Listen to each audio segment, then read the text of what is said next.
Primeiro dia, a bem paqueda, maneira nossa bisa. Já existe mais de 20 anos, está dando serviço na nossa comunidade que tem mestre de primeiro dia, que mentor maior não que tem não que vai primeiro dia, me quer segurar que o primeiro dia vai continuar com seu serviço.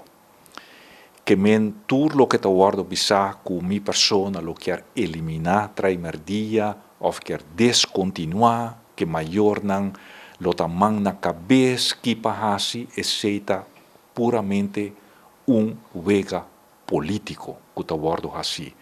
Quer criar dúvida, quer criar confusão e for pa motivo não político. Então, é hora na nota que interesse de muita, nem interesse de Aruba, sino interesse de um partido. E pensei, nanta purba, de apelar a emoção é maior, para sobre não saco é maior, tem uma necessidade.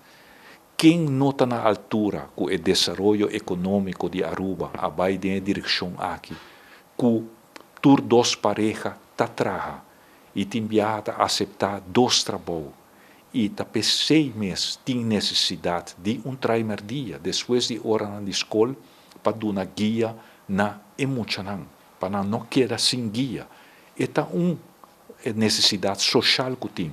E como governo, nós está assumindo as responsabilidades e está continuando com o projeto aqui de primeiro dia. Que uma turma maior, você pode quedar tranquilo, primeiro dia vai continuar depois de agosto de 2019 e para o ano escolar também que está terminar para julho de 2020.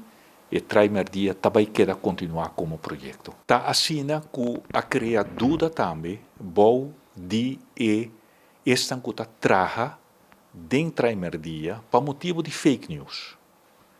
A quer publicar que nós lo abre escola até 3 horas da tarde. Então, que hora esta que está traga dentro do primeiro dia, lo perde no trabalho.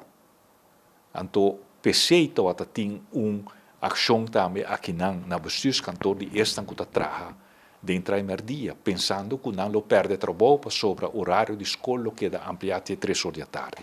Esse também está fake news. E o horário de escola está queda maneira está. Essa aqui é Arubiano, o website